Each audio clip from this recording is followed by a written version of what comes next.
Hi. Hello. Hi. How's everybody? Happy New Year. Good. Good. Happy New Year.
Do we have a quorum now?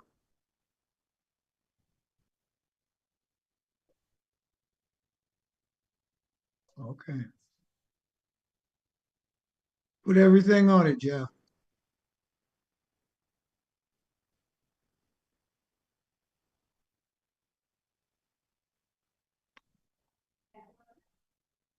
Boy, I'd like to be down there now. I would be eating.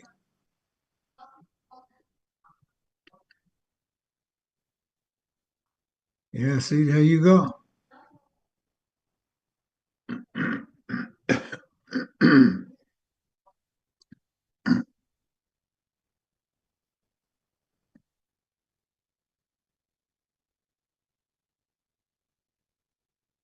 All right, Jeff, say your grace and we'll start. Grace.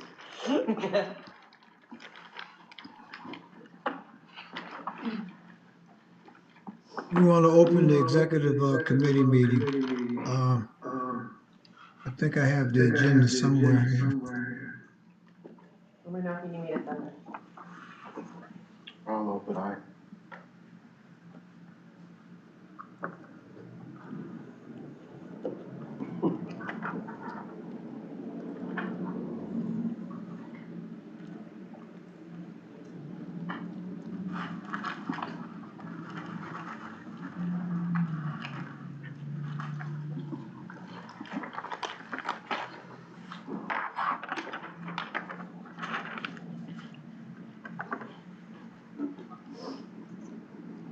Okay, we want to review the minutes from our last meeting. We met June 12th, 2004.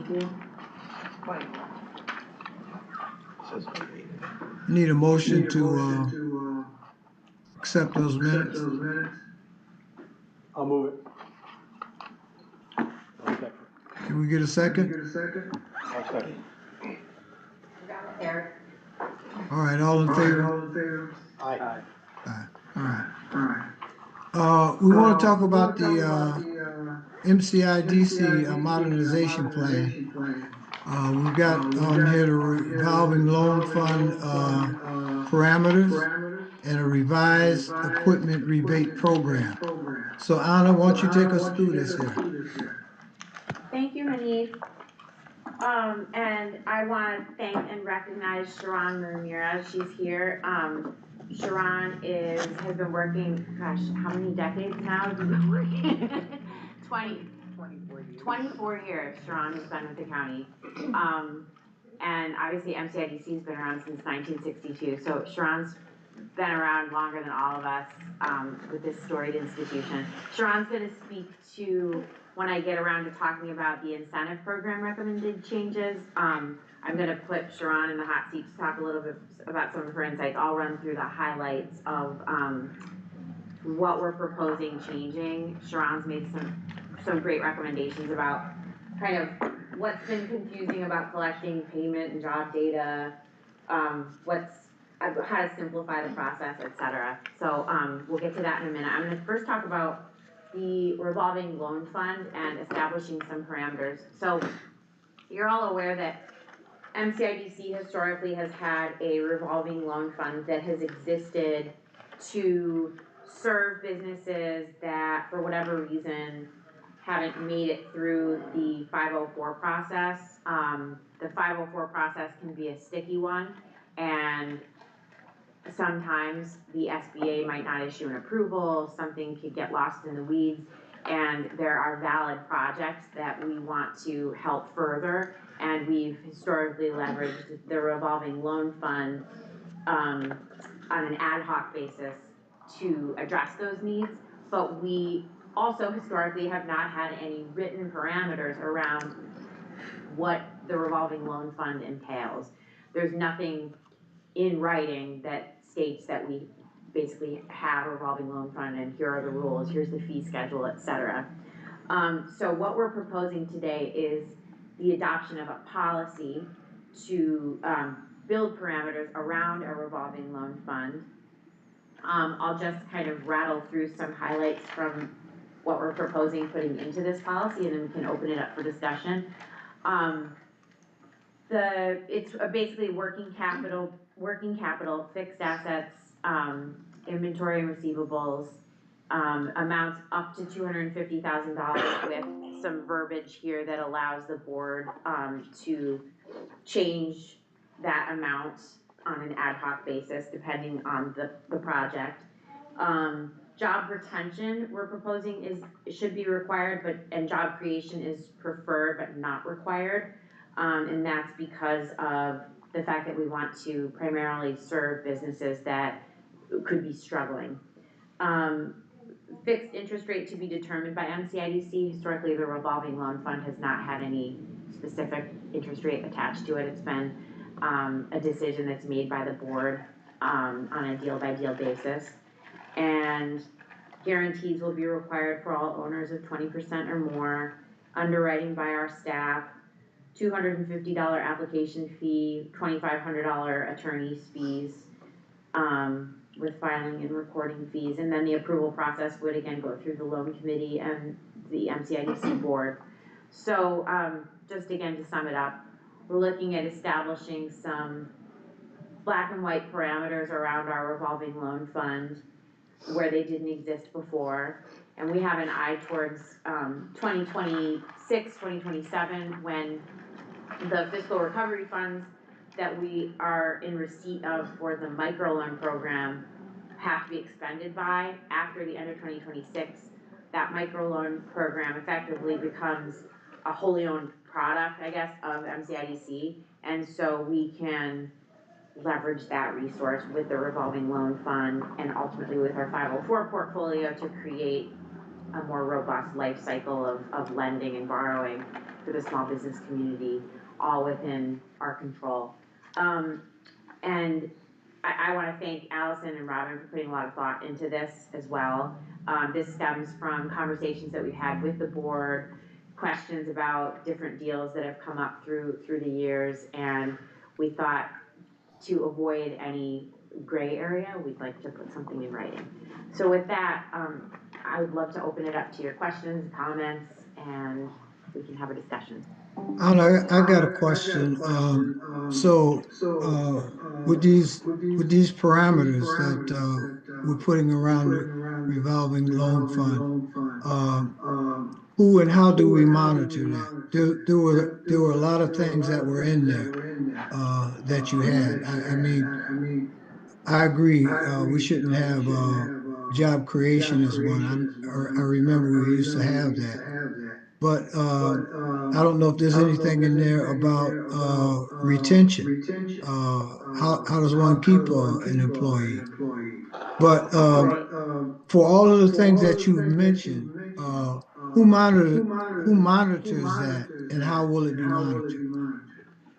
It would be monitored by staff, so by Allison, Robin, Sharon, the members of our team that are performing underwriting.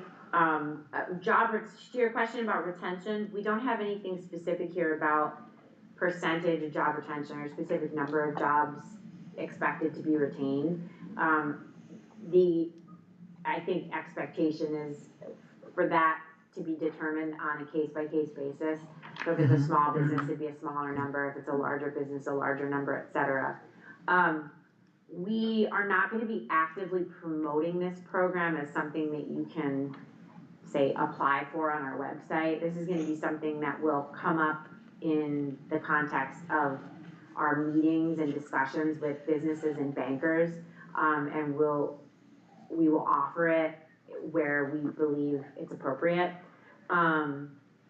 And in terms of monitoring and staffing the oversight, it would be the same as with our 504 portfolio, where we would be performing periodic surveys and checks and continuing to correspond with the recipients and the applicants.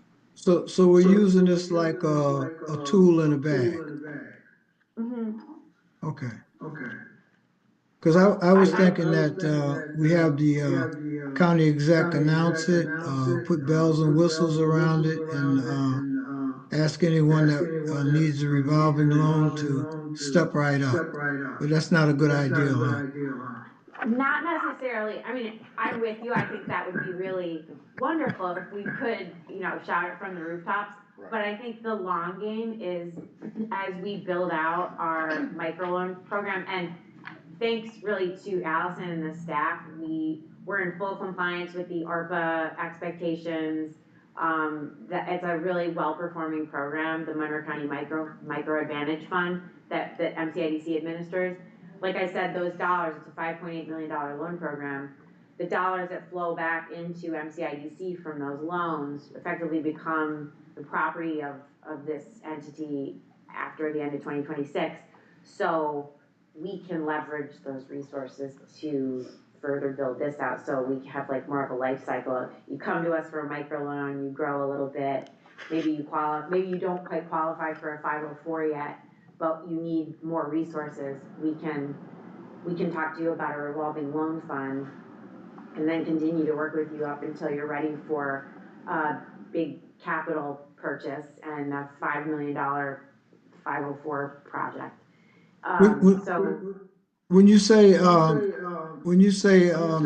bankers, you want to share this information with them, uh, building a small network around it because we don't want a big splash with it. How many bankers are we in collaboration with? Well, we have several on our board, and we have our banker blast listserv, and I'm looking at Allison and Sharon. Do you happen to know how many bankers we have on our banker blast email listserv by any chance? Sorry to put you on the spot. Over 100, so we probably wouldn't do it on a banker blast. Okay, More targeted. Okay, so over 100, it would be a more targeted approach. We probably wouldn't want to put it in writing in an email, but our ED staff. Well, my point is the targeted bankers. Is it possible to have a meeting with them and bring them in the room? Oh, absolutely. That's a good idea. So if you have something like that, bringing the fellow bankers in, and I mean you're targeted, and I know you're not going to use 100 of them, but to really kick off this program, I think they need to understand the parameters and what you're trying to do in order to assist them when they're making out loans. That this is a tool that could be used. Um, I was gonna mention, Hanif, Tony typically comes out once a year to all the banks that utilize the 504 program. And, that could be part of the presentation on an annual basis to each bank when they go out annually, to talk about this program as part of the, now in the toolbox, here's this program, so.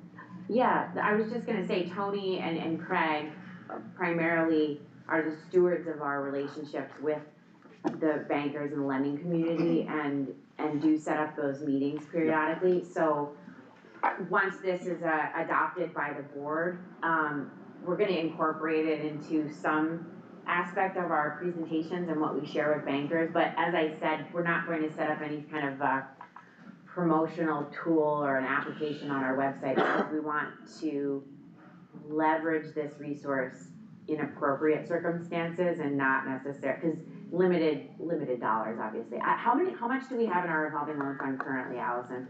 I was gonna ask that. 1.6 million, little under 1.6 is what we currently have. Do we currently have a parameter that 250 is the highest we'll go, or is it just, right now, we could do 5 if we want? Right now, we could do 5 if we could do all of it if We could want. do all of There's it in no- one if we right. want. Correct.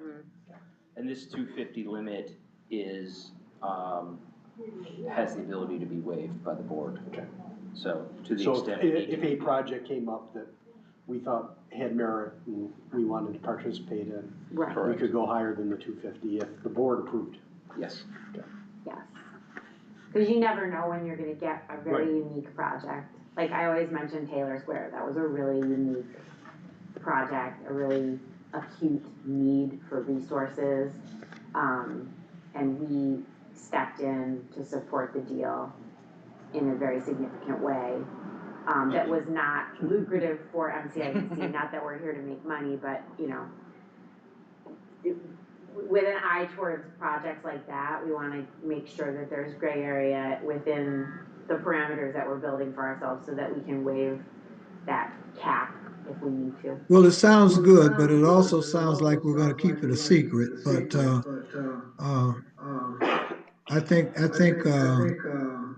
I think it'll work out, good. Now, what's the difference between the revolving loan fund now versus, what it was before? So you're asking what's the difference between what we're proposing here on paper versus what was before? I think Right. the main difference is that there's words on a piece of paper. Whereas in the past, there was, I don't wanna say it was. If there is, we can't find it. Right, yeah, right. We There just were have no an rules. approval for Right. money that's set aside, Yeah. right? Yeah, Okay. it wasn't a free-for-all because we have checks and balances, we have a board, but we just didn't have any, there was no, delineation of what is the eligible use of funds, what are the terms of a revolving loan fund, loan, et cetera.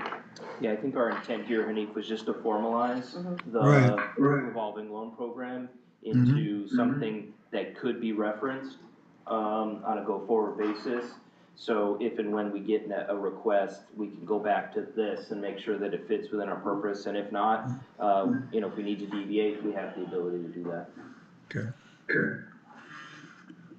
Sounds good. So, next steps is, do we have to, make a motion to approve that here at the executive committee?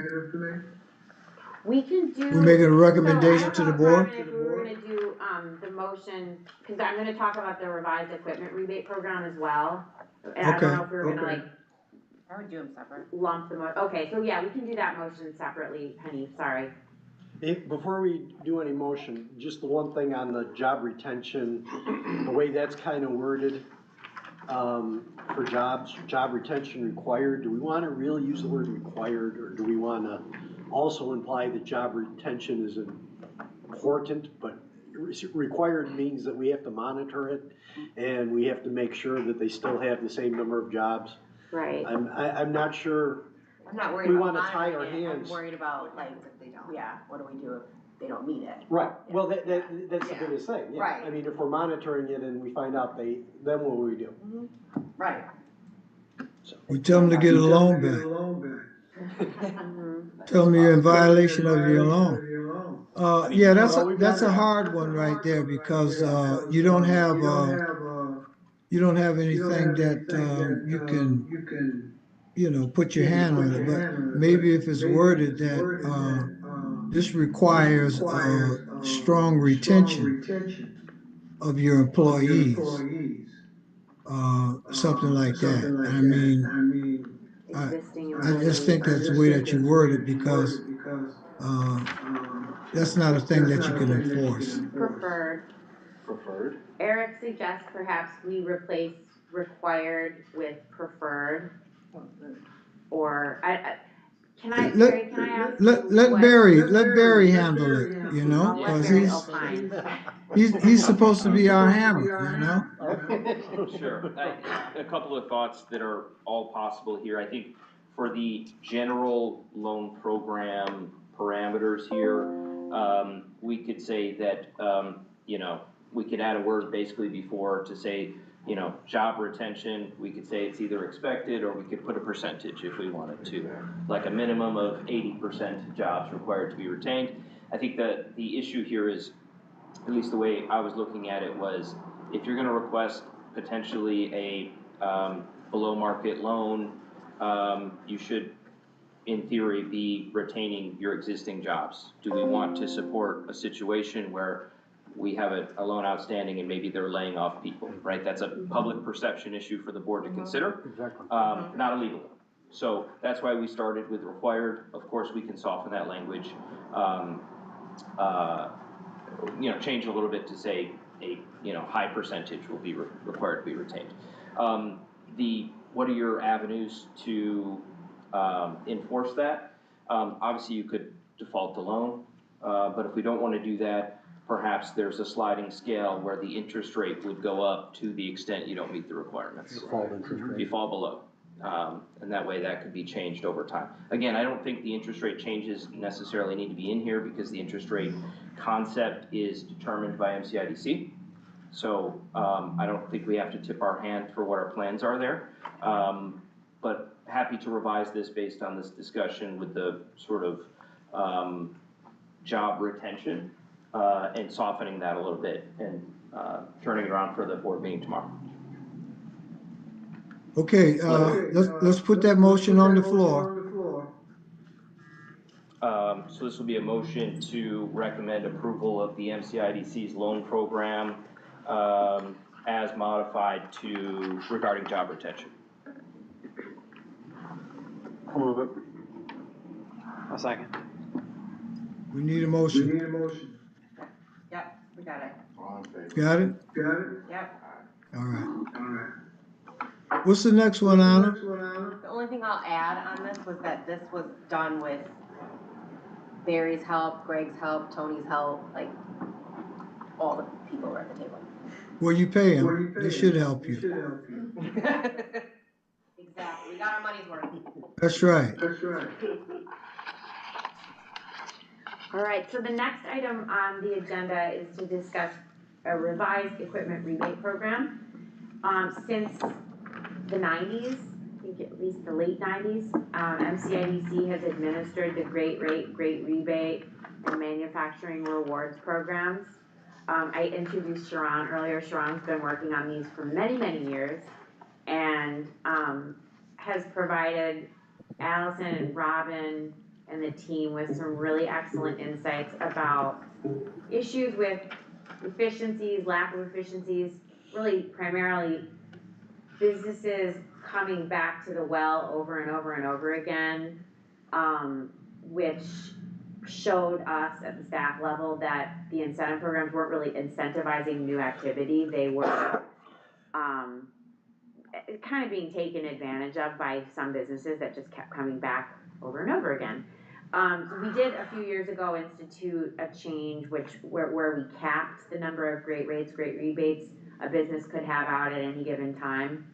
What we're proposing here today, under the auspices of MCIDC's modernization in 2025, are some more comprehensive changes. So I'll give you the highlights of what those programs currently entail, and then what we're proposing, and then we can have a discussion. So currently, the Great Rate is a 3% or 4% interest subsidy on financed equipment purchases of $50,000 to $300,000. Payments are made once a year for the duration of the loan. The Great Rebate is a one-time rebate payment on equipment purchases of $50,000 to $300,000 if the purchase is made with cash. Manufacturing Rewards is a one-time rebate payment of $2,000 for purchases ranging from $25,000 to just under $50,000. These require 3 different applications. There's no cap on any of the programs, and businesses can have up to 2 active Great Rate rebate applications at any given time. That was the one cap that we instituted a couple of years ago that I mentioned. There's no limit on our Manufacturing Rewards program. Great Rate, Great Rebate requires that a business create 1 job for every $75,000 in the loan or lease subsidized up to $300,000, or they have to increase their employee base by 10%, whichever's less. And the job creation has to occur here in Monroe County within 12 months of the loan or lease closing. Manufacturing rewards does not have that requirement. The qualifications are non-retail businesses, for-profit, that have to meet the SBA's definition of a small business making equipment purchases. Our proposed changes are to introduce, or reintroduce just one program with 3 options, regardless of whether you're paying with cash or you're financing the purchase. This would eliminate the Great Rate financing program and the 5-year payout, and it would be a one-time rebate payment. So it'd be one application, payment would be made 1 year after approval at the staff level with proof of job creation or retention, lifetime cap of $10,000 in benefits per business. I think I heard from staff that there were businesses that were walking away with like 30 grand from MCIDC on an annual basis, which is a lot of money, especially knowing that our resources are limited. The new application would require a narrative section for an applicant to demonstrate need, and we can demonstrate flexibility for certain target industries that are growth industries for this region and net contributors to regional GDP, like optics, photonics, and imaging, ag and food production, advanced manufacturing, life sciences, software and IT, etc. The reasons for these changes, it's less confusing for the applicant and for staff around collecting data and the processing of the application itself, simplifies the process. The narrative section allows us to determine actual need for the incentive in order for the business to grow, so we're not just taking an applicant at their word. We're understanding that they're required to tell us a story, basically, about the statement of need. And while the number of Great Rates has increased in 24, up from 9 to 18, only 8 of those are new businesses, and 10 of them are repeats. There are at least 20 local businesses that have used the program successively, and at least 4 of those 20 have received over $100,000 from MCIDC. And with that, I would like to open it up to discussion, and again, I wanna nod to Sharon and thank Sharon for putting her head together with Allison and Robin, making some of these recommendations. And Sharon can speak, she's our resident historian about this program and can answer any questions about how it's been administered in the past and what we'd like to do moving forward. I'd love to put you on the spot as a banker in the room. Okay, I love this program for all of our businesses. I hate reducing it. The lifetime cap seems very low to me. If we're trying to keep businesses happy, all businesses, and this is a benefit that they have that MCIDC gives them, and I think the 10,000 is way too low, but as you mentioned, we had a couple businesses that have used it more. I don't think they should be penalized perception-wise for using it. It's a program that's available. Right, 100%. And I wish we had more businesses that were using it. Right. And taking advantage of it, and the opportunities that they could be doing in terms of their financing to reduce their own cost. Mm-hmm. As a banker, I've tried to push it for years to my customers, because I think it's such a great program, so. It is. Why is it at $10,000? That was a number that we came up with to just limit, I guess abuse is too much of a pejorative, but to eliminate the repetition. That's not set in stone. It's not set in stone, right? Oh, I know. That's why we're I know having this this is all a conversation. suggestion. Yeah. You asked me So- So Jeff, what do you think that it should be? 50? I think 50 is more reasonable based on the fact that by doing it at 10, that's really gonna limit us with some of our larger borrowers, and I know, and maybe when Phil is here, he could give more examples of some of the customers over the years, but Hammer's in my head, and they've used the product, or this a lot, and as they grew,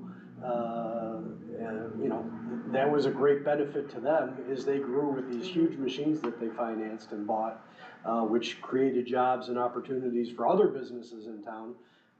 So I think 10,000's low. You know, I'm not sure why we feel we have to cap it, because unless we're, you know, again, it's something I think we should be pushing all of our businesses to use. It's a benefit that Monroe County offers them. And they're paying taxes, and this, you know, again, jobs leaving the area is one of our biggest concerns. And if this pushes somebody to move their job somewhere else, it's not gonna push them by not having this project. I don't wanna be that harsh, but I think anything we can do to keep people to think, yes, I need to keep my plant here in Monroe County. Yes, I need to do this here in Monroe County. And, you know, I think we need to do a better job of making sure people understand the program than Jeff, putting let's hear the restrictions. argument against the 50,000. Is there an argument against the 50? Raising that up from 10 to 50? I think it's great feedback, and I think we should up the cap from 10 to 50. That's why we're having the conversation today. So my argument against it is that we're essentially getting rid of the great rate version of it. Yep. Which is where the companies that were racking up all the money from us. And so then the rebate, so that means they'd have to be purchasing so much equipment. Well, it's not even an argument, this is not an argument against purchasing. They would have to be purchasing so much equipment to get to that $50,000, so maybe it's not even reachable. And it might not be, and if Yeah. we limit the number of times that they can use the product at once, I forget, you know, can you have more than 3 at once, or? Well, I think right now you can only have two, Two. but I think with this, Okay. it was like you have a cap, you have a lifetime cap, you're welcome to use it whenever. If you wanna use it all at once, if you wanna use it, you know, however many times you expand. I guess if they're continuing to grow, why do we wanna put a lifetime cap on it? I think the question is, it's an incentive. Are we incentivizing the purchase, or are we, Or is it just, Yeah. hey, we're buying a new machine, we Is might as this well get free money? free money Yeah. from Monroe County. for a Part of purchase the that already Well, exists? But the Right. job, But if they're we've showing thrown that they're people out creating that new didn't create jobs. new jobs. I had the first Right. customer that was thrown out of the program in 2001 because they eliminated 2 jobs. Right. And when we found out they eliminated 2 jobs, we cut them out. So they have to create jobs. Right. So I think part of the discussion that we were having was around, you know, supporting capital expenditures versus, you know, supporting businesses with routine operating expenses for the typical replacement of certain items. And that's where there was the concept of the cap to begin with, because, you know, there were categories of industries that kept coming back to use the program. Anytime they needed, let's say, a new vehicle or new something else that was, yes, it is a capital expenditure, but it was based on the life cycle of their business. It was supporting their operating expenses, basically. And that was one of the things we were trying to target here. You know, obviously heard that the lifetime cap may be too low as a concept, but that was what we were trying to do, is draw some lines between supporting the businesses that need it and also not necessarily just giving away the MCIDC scarce resources to increase profit margins for companies that are gonna do it anyways. Thank you. What do you think the fallout will be getting rid of the great rate, like as a banker, Well, remember, I'm an older banker, right? so I've been using it a long time. Yeah. I don't know, in the, you know, the interest rate environment from 2017 to 2022 was so stable that it wasn't as necessary. Right. But today it is. Now that rates are Yeah. going back up, and long rates this last week have jumped up even though the prime rate went down. You know, I think that more and more people, bankers, should be pushing this like I do. And I don't know if we have that as much anymore in terms of the turnover of bankers. Right. So that's, you know, so my opinion is, as an old guy that's used it a lot, I think that taking it away is a big Right. negative. And I won't vote to take it away. I'll decline. I don't wanna do that. But, yeah, obviously the board is, Well- can make their own decision. Well, we're gonna have the program. I mean, the program is in play. And although we may want to get rid of it or phase it out, in the future, it's here right now. And so, Jeff, you said that you thought that, the attraction of, the loan is just too low. Is there any way that, we could raise it, and you might not even have to raise it to $50,000. You just say 25 or something like that. But would that be all right? And I'm asking Anna and the team, what do they think about just raising it to that level? Raising it from 10 to 25,000. 25, 30.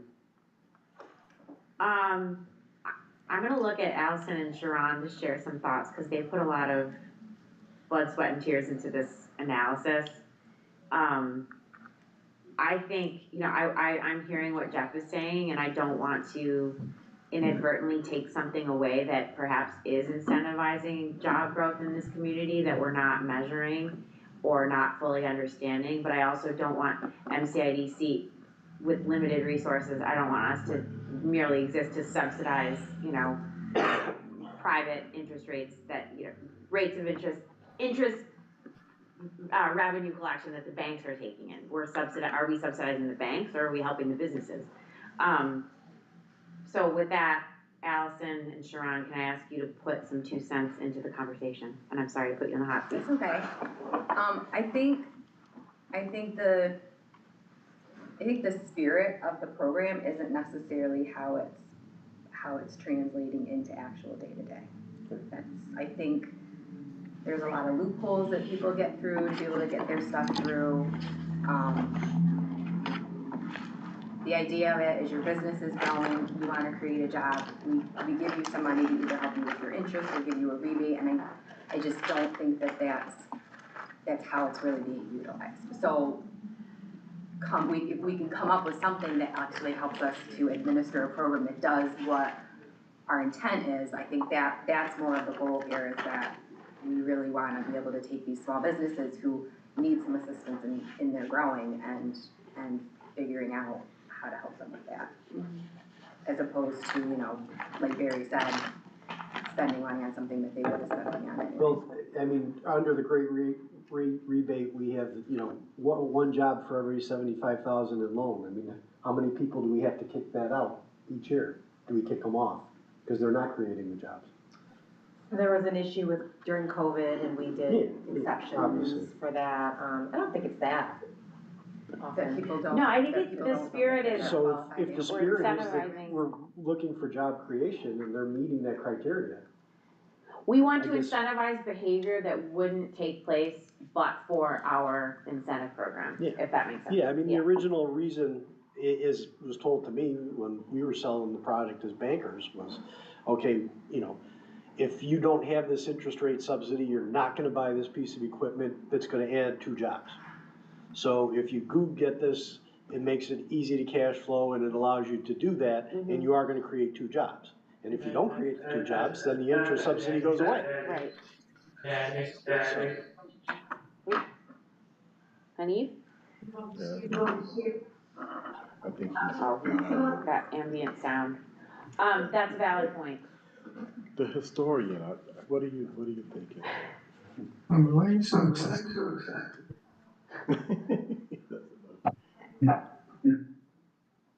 We're seeing a lot of the same companies and a lot of the same bankers using our programs, so it would that's be because nice they understand to it. see. I think that's part of it, right? Okay. That's fair. Sharon, I didn't hear you. I said we're seeing a lot of the same bankers using the same programs and also a lot of the same companies. And then during COVID, there was, people who weren't creating their jobs, they were given waivers, or it was okay as long as they wrote a letter and said, why they haven't been able to create the jobs. And even this many years later, we're still having problems with some of the companies being able to follow through with their part of the obligation of They the need job that creation. expectation. Okay, That's a good point as well. okay. Maybe, so I think what I'm hearing is that we could do a better job at the staff level, in terms of promoting the program and getting out and talking to more bankers and more businesses about what the program entails. But I think there does still exist a need to eliminate repeat users. We want to, like I said, the applicants should be taking advantage of our incentive programs on a needs basis, and we should be incentivizing behavior that wouldn't otherwise be triggered. Let me say this here, because I've been around that office myself for a long time. I think you got a new mind and a new spirit when it comes to this program, and that it could be monitored much better than it was in the past, and that you can get your hands around this thing with the capable staff that you have. And so I believe that we can push and go forward. And it seems as though that you've cleaned this program up from what it used to be, as I remember it, because we couldn't follow it with paperwork, phone, or possibly just showing up at the place. It was impossible to do. But I think if we set up our team in terms of how we really want to monitor this thing, I think we'll get a good result. So I'm in favor of this here. What's on the floor is it $10,000 or is it 25? Thank you, Hanif. And yes, I would propose that we up it to 25 in reflection of Jeff's concerns. And I just want to reiterate, we're not eliminating the programs. Many times when we're meeting with a business, this is the only incentive that we have to offer because of their lack of eligibility for other programs. So we don't want to get rid of it. We should up the cap. And so lifetime cap of $25,000 is what's on the floor. Does that sound good to everyone? I know, Jeff, you would disagree. That's okay. Okay. What are you gonna do with, companies that have already hit that cap? Yeah, are we grandfathering anybody, or if they've already in, are they done? We should throw pom-poms if they hire people based upon we gave them that loan. This is something that would be good for us. And The new cap would be on a go forward Yeah. basis. Yeah, you don't eliminate people. So we're not you gotta promote the Let's spirit when they eliminate get the that. loan that The ones that they're gonna make good on. Right. So it's just gonna be grandfathered. Well, it's like And I think- essentially a new program, like. Yes. Yeah. Yeah. So they get like a Thank fresh you. start, Yeah. basically. Correct. And we should get at least 2 to 3 referrals from Jeff based upon his sentiments, you know? So And we can determine, just like with the revolving loan fund, yes, it's capped at $250,000, but we can make changes or determinations on a case-by-case basis. Same goes with the new proposed parameters of this program. We can adjust those parameters on a case-by-case basis, where we deem it appropriate at the staff level, or where perhaps a banker makes a recommendation or asks a question. We can have those conversations. These are not hard and fast. They are hard and fast rules, but it doesn't mean that we can't discuss deviation where it's appropriate. Do you see more people buying, and you might have a good answer too, equipment? And again, this is more than just manufacturing. It was originally created for manufacturers. Right. We've kind of expanded upon that with the times of how things have changed. are people, is it more of a cash payment or a financing payment? I guess it depends on interest rates, maybe? Yeah, I was gonna say, when the interest rates were low, Yeah. it was, you know, it was the rebate. Yeah. Now that interest rates have climbed up, I think it's financing, but, you know, it'd be interesting to see, I haven't seen any data in terms of our bank, how many we've referred to have gone one way or the other. To our programs? Yeah. Yeah, but now that it goes beyond manufacturing, I think you have a much better outcome.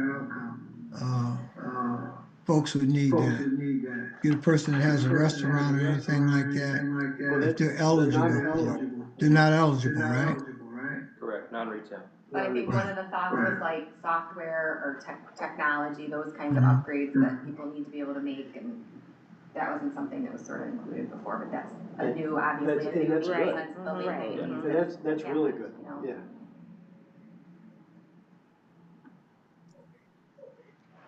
I guess what I'm trying to get at is, should we get rid of the great rate? And I hear what you're saying. Yeah. Well, we're kind of putting them all in one. Yeah, here, this right? still, I Right. mean, you can finance, you're still gonna get it, Right, you just but get you're it in just one not gonna payment get as it. opposed to 5 years of a percentage Yeah, subsidy. which I actually like that better myself, Perfect, that's what I wanted to hear. the one Okay. payment. Okay, Yeah. yes, Okay, okay. good. Administratively. Yeah, Yeah, because administratively, that's, yeah, no, I like that better. Yeah, Okay, good. okay. Okay, that makes The only sense. problem with that is If there's this.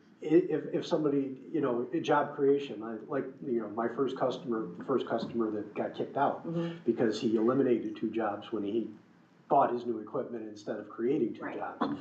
You know, he only got the subsidy for 6 months instead of the 4.5, so 4.5 years, he didn't get the subsidy anymore.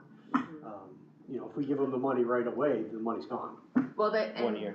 Yes, After at 1 that year, point, yeah. yes, and the subsidies are the ones that tend to be 5 years over the payment, some of them are $60,000-$70,000 by the time all is said and done, so you Yeah, put a that guy, cap that on guy it, probably would've, I mean, it was a big piece of equipment, Yeah. that guy would've, it's a lot of money. it was a lot of money, Yeah. and, yeah. So, yeah, you gotta cap at 25, but you get it in one lump sum as opposed to. And we wanna be able to leverage this program to, I shouldn't say sweeten the pot, but when we are in discussions with businesses where it's a competitive conversation and it's possible that the business might locate elsewhere Yes. or, you Well, know, that's what I'm afraid of, that, right. you know, We wanna make sure that No. this program, I mean, The locally, we're more aggressive than most of the CIDCs, you know, I mean, Ontario Yeah. County and Wayne County aren't doing Well, anything. we'll see. yeah. Seeing that we're not excited about the plan, and there's a lot of reticence, let's put on the table, the proposal that we're gonna move forward. What do you mean? So the motion is Motion. that Oh. as it's currently written or proposed, but upping the lifetime cap to $25,000, with, you know, an asterisk, knowing that like, we will be able to make case-by-case determinations about some applicants, depending on the scope of the project. We just have to add some sort of language. And what we would do is, any deviation from this would just have to come to the board for approval. Unless the board determines to delegate that authority to staff. Can we get a motion?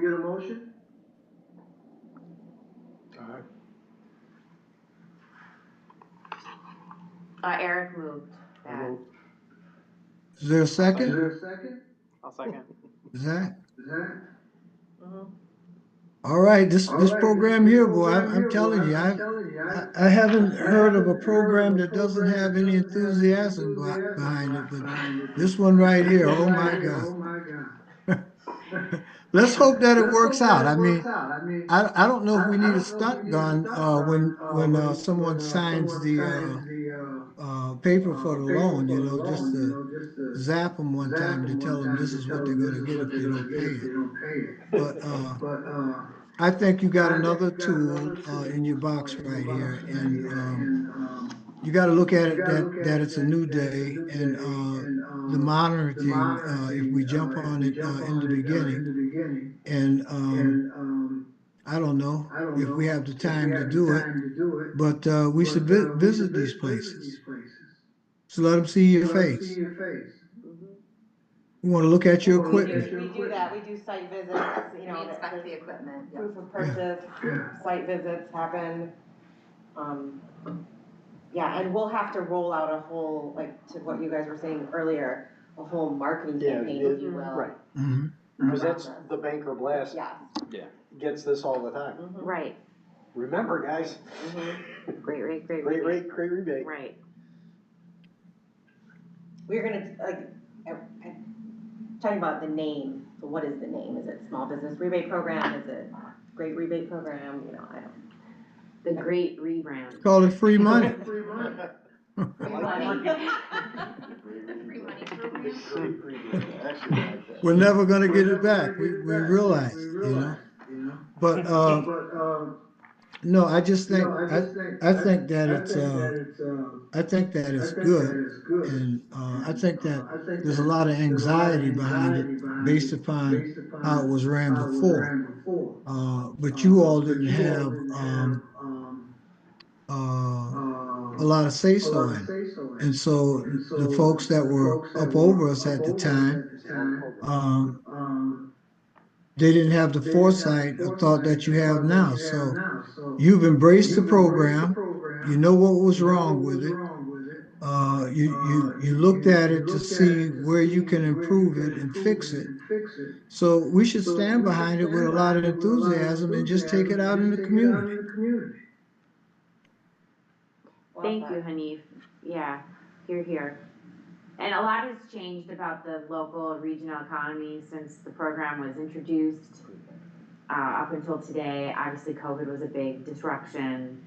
And yeah, I appreciate staff really taking the time to take inventory of the program and assess what was working and what wasn't working and making recommendations about what we might consider changing. And I also appreciate all of you sharing your insights and your expertise, particularly you, Jeff, from the banker perspective. It's important insight, so we can find some middle ground and carve out a path forward. And we'll report back out to this committee and the board about performance and perhaps consider making further adjustments down the road where they're needed.